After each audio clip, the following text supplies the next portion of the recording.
श्री कृष्ण की मृत्यु के बाद कहाँ गायब हो गई थी उनकी 16,108 रानियां, और क्यों की थी 16,108 रानियों से शादी? चलिए जानते हैं विस्तार से।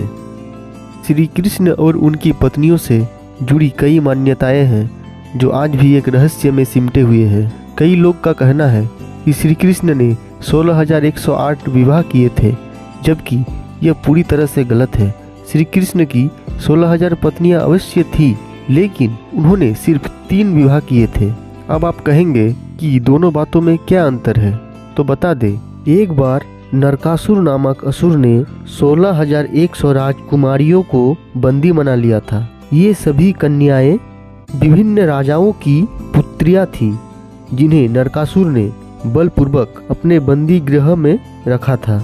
श्री कृष्ण ने सत्यभामा के साथ मिलकर नरकासुर का वध किया और उन कन्याओं को मुक्त कराया। जब उन कन्याओं को मुक्त कराया, वहां मौजूद सभी कन्याएं आत्मदाह करने जा रही थी, क्योंकि समाज अब उन्हें अपमानित करेगा और कोई भी उन्हें स्वीकार नहीं करेगा।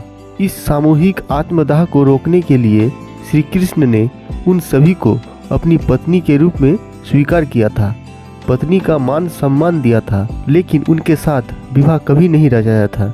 श्री कृष्ण ने सभी कन्याओं से विवाह से पूर्व एक शर्त रखी थी। उनसे शर्त रखी थी कि वह कभी भी संतान प्राप्ति के लिए उनसे पत्नी होने का अधिकार प्राप्त करने की इच्छा नहीं रखेगी। यह विवाह सामाजिक प्रतिष्ठा और स्त्री सम्मान की रक्षा हेतु किया गया था, न कि सांसारिक सुख के लिए। भगवान श्री कृष्ण कोई सामान्य मनुष्य नहीं थे, वे स्वयं भगवान विष्णु के अवतार थे। उनकी दिव्य शक्ति के कारण वे एक ही समय में सभी 16,100 रानियों के साथ अलग अलग महलों में उपस्थित रहते थे और प्रत्येक को समान प्रेम व सम्मान देते थे। एक धारणा कहती है, श्री कृष्ण की मृत्यु के बाद उनकी पत्नियों ने द्वारिका पर राज किया था, जबकि यह पूर्णतः गलत है।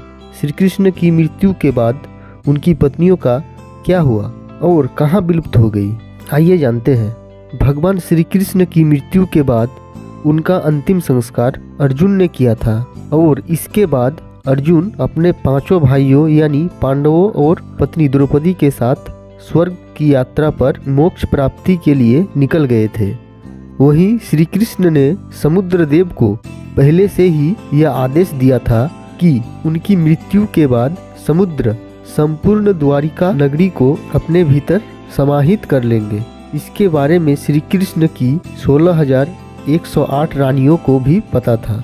श्री कृष्ण की प्रथम पत्नी माँ लक्ष्मी का अवतार रुक्मणी देवी ध्यानांतर होकर भगवान विष्णु के पास वैकुंठ धाम लौट गई थी। अन्य 7 पत्नियां असल में पूर्व जन्म के ऋषि थे, जिन्होंने कृष्ण प्रेम भक्ति मांगी थी। 7 ऋषियों के वरदान को फलित करने के लिए श्री कृष्ण ने बिना विवाह किए उन्हें अपनी अर्धांगिनी के रूप में द्वापर काल में इस अवतार में स्वीकार किया और अपने द्वारका महल में निवास स्थान दिया। पौराणिक कथा कहती है कि वन में जब सभी रानियां तप कर रही थी, तब उनके तप से निकलने वाली ऊर्जा से ही स्वयं को श्री कृष्ण की पत्नियों ने भस्म कर लिया था और उन्हें श्री कृष्ण के चरणों में स्थान मिला। दोस्तों, अगर इस वीडियो से जुड़े आपके कोई सवाल हैं तो वो आप हमें कमेंट बॉक्स में बता सकते हैं, और ऐसे ही वीडियो देखने के लिए हमारे चैनल को सब्सक्राइब जरूर करें। धन्यवाद।